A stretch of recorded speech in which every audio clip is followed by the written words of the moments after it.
Hi folks, and welcome to this week's episode of the Rochester Indie Musician Spotlight Series.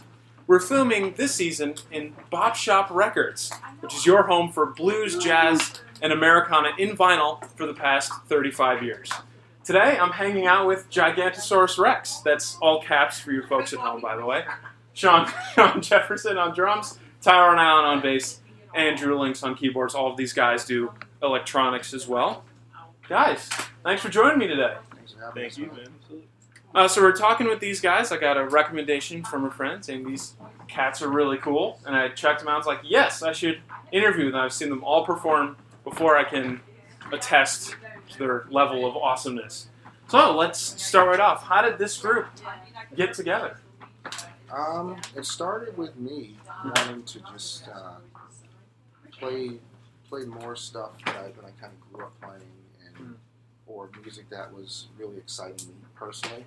I spent a lot of time in the last 10 years or so playing a ton of jazz, like straight ahead, and traveling doing that. It wasn't bad. It just wasn't the music that I was, at least the type of jazz I was playing wasn't right, exactly. And you're still doing this. I mean, you just toured with Tia Brasa. Yeah, just toured with Tia Brasa, and it's all cool. It's just, it's not the type of music that I wake up in the morning and I can't wait to play this. So, just wanted to put the band together, and I met Andrew a few years ago, and he and I just were, talking about music we like, and played together a little bit, and it's like, dude, we got to do some stuff like this. We started working and just kind of jamming out with other stuff, and I heard of T from other people, and then Andrew's like, you gotta talk to him. Okay. I was like, well, if Andrew says it, then I gotta do it. So, yeah. And so I hooked up with T, and we went in and kind of unconventional. I just wrote some tunes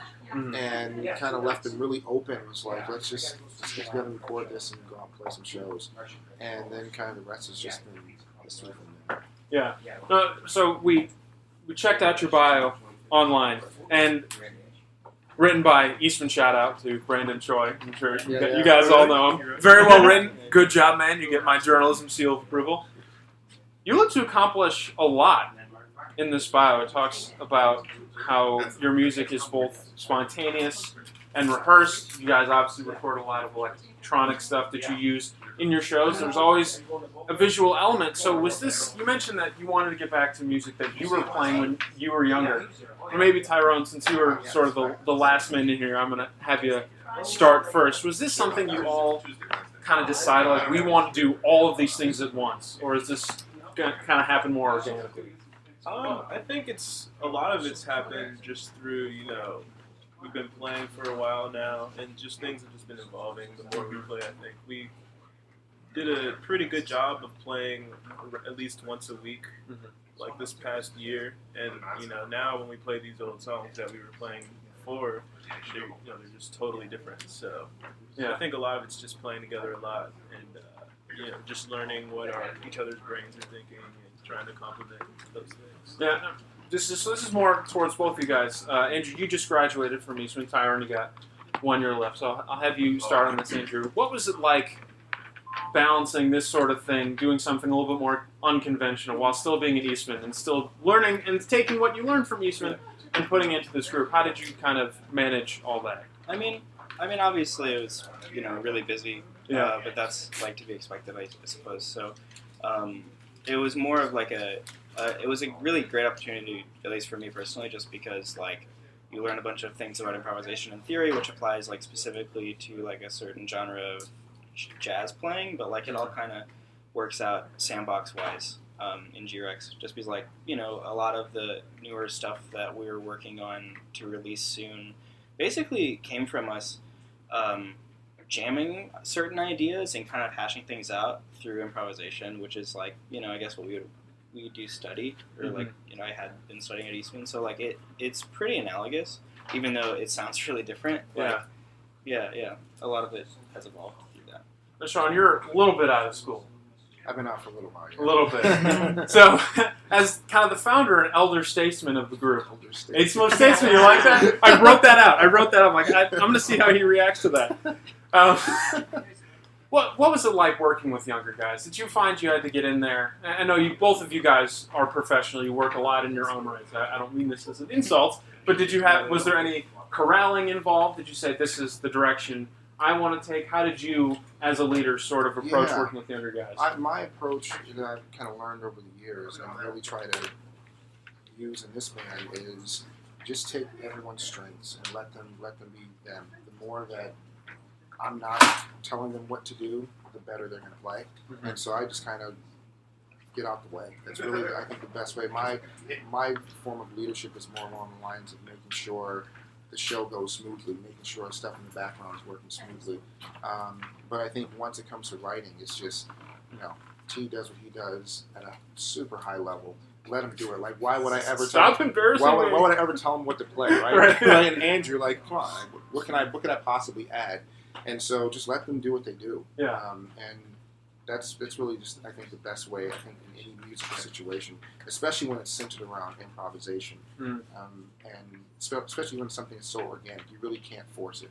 You just have to let it be what it's going to be. You do a lot of education. Did you find your inner educator coming out? Did you take that approach at all? I don't know. Honestly, I think my musical background influences my education more than my educational part of what I do, more so than the teaching part of me influences the band, because in many ways I guess I'm an unconventional teacher, and that's because I'm more about what the band is going to do, what you're going to do as a musician. Not that I ignore the technical stuff. So for me coming to the band, my expectation is these guys know what they're doing with their instrument. Just I don't need to tell you how to play. Yeah. And with students, I'm constantly correcting technique and all this stuff. I don't need to worry about that with these guys. It's just, hey, do that thing that you do that's awesome. And good, let's go. And then we play. And then magic happens. So.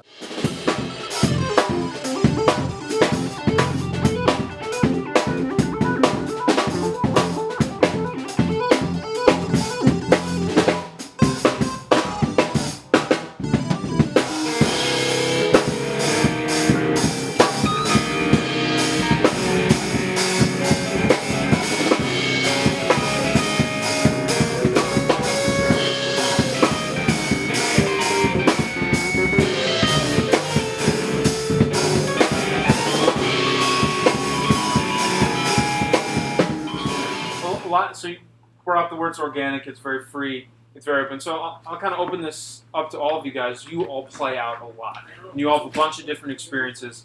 So how do you take what you learn either in the classroom for you two guys or playing out?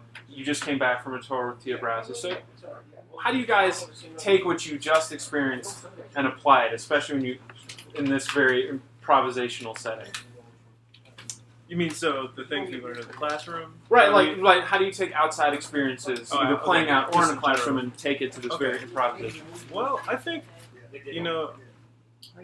all the life experiences I have really just, come through on the bass, whether, I had a bad day and, it's like nighttime now and I got to play this gig and I'm just like, damn, or, I just had a good day and I'm just like, oh, this is great. And that applies to the classroom also, I'm just like receiving, I feel like, at least myself, just receiving information all the time and just trying to put it back out to the bass, so. Seems like it kind of has a big impact, like all the things that I'm doing, just kind of come back and are let out. Yeah, I mean, like I was saying, like I wanted to play stuff that I grew up playing. That's not as direct as it sounds. Like it's not like I'm intentionally sticking in things that I grew up playing. It's more or less kind of the emotions and the visceral elements of all the music and all the life experiences I've had. To me, that comes out in what we do here. That it's not always readily available in jazz. And that's coming from a classical background, a jazz background, rock, pop, gospel, you name it. Everything kind of comes through, and it's, like T said, on a daily basis. It's like sometimes having the worst day in the world can be the best thing for your music. Yeah. It's like when you always know when musicians begin to blossom, when they've had some tough life experiences, that's when art starts happening. When you experience life. See a lot of that in the jazz world. I mean, Lester Young and Billie Holiday, for example. Yeah. Really had really tough lives when they came out. Andrew, do you want to add anything? Is there anything specific that comes to mind?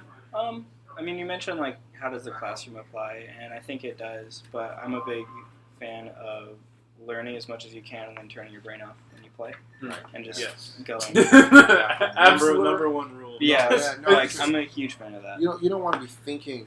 I mean, you want to practice, your instrument in terms of so that your facility is at a high level, and you want to dig deep into music to a point where it just becomes a part of what you do. You're not trying to think about executing something. You're just doing it. You're just being you, and those same elements come out differently in different people. Yeah. So you're absolutely right, man. Yeah, just turn your brain off. So how do you both turn your brains off and have a working rehearsal or gig? Like, what's your process? I know you mentioned you started off when you were coming up with this, some compositions you had ideas. So what's the process when you guys are sitting down trying to put something together? I mean, a lot of times, like Andrew said, one of us will have an idea, and we'll just jam. And you know when something is working because it feels right. It feels right. It hits your ear, and you're like, yes, let's keep doing that. And then you just keep developing. And then at some point you do kind of go into composer mode and start thinking of ways to creatively construct and transition from section to section. But even through that process, you're not trying to be as academic with it. You're really just trying to go to that place again where you know it feels right. Was this process similar when you came out with your debut EP that came out in November of last year? So for you people at home, you can buy it on their website. Just Google Gigantosaurus Rex. You can find stuff there. So it's on iTunes as well. It's on iTunes. Thank you. Oh, and Bandcamp. You got all your bases covered. You can get it for way. Especially Bandcamp. Okay, especially Bandcamp. Okay, we help your artists go on Bandcamp. So this is Providence 3.0. So it's 6 tracks. Some of them have kind of funny names like Natty Funky Party Music. Yeah, man. And sort of faux German. So was the process similar for that last EP, this really organic approach, or did you have something more specific in mind? Well, yes and no. I mean, definitely yes and no. Yeah, because I had some ideas again, and once we got together and started rehearsing them, I was just like, filling all the blanks. And some of the charts actually were pretty empty. It's just kind of, we're going here, we're doing this, and we're going to that idea, and then filling the blanks. Yeah, I'd agree with that, yeah. And also, I mean, just because we've been playing, I guess, twice as long now than when we recorded that, just things are not necessarily better or worse, but just way different. You mentioned that your music changes so much because it's so improvisational. So you have a series of singles coming out. The first one is coming out September 15th. We can keep track on your Facebook page and your website. Okay. So you mentioned that the music was changing a lot. So how has it changed? Is the end goal different for these series of singles or than the EP? What's kind of the process there? I mean, I would say like things that, like at least with the single coming out, is a lot more dancey. Like, would you say EDM or just more? I would just more danceable. I know is that a dirty word? Very pretentious, but IDM. Okay. So intelligent. I was going to say. I knew it. I wrote it down. I'm like, is that a dirty word? Yeah. Is EDM dirty? No, it's not. I mean, like we definitely like infuse a lot of that. And So I mean, like the new single, like it's mathy if you count it out, but by the end it feels good. So. Right. So it's like EDM, but okay. So now we're just about done here, guys. So you guys can check out Gigantosaurus Rex. They're playing Fringe Fest September 24th. Where and when? We're playing the main stage at 5:10. Okay, awesome. So you can check them out then. Can we hear new sounds from Gigantosaurus Rex? Will the music be a lot of from the singles? You're drawing stuff from the old EP? Definitely playing some new stuff for that one. Definitely some new stuff. Cool. All right, guys, thank you so much for joining me. This was a lot of fun. Look forward to hearing your play. They're going to play us out with a couple of tunes. Don't forget to stay tuned for the next episode of the Rochester Indie Musician Spotlight Series. Thanks for watching.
right to know. They have a right to know. They have a right to know. They have a right to know. They have a right to know. They have a right to know.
I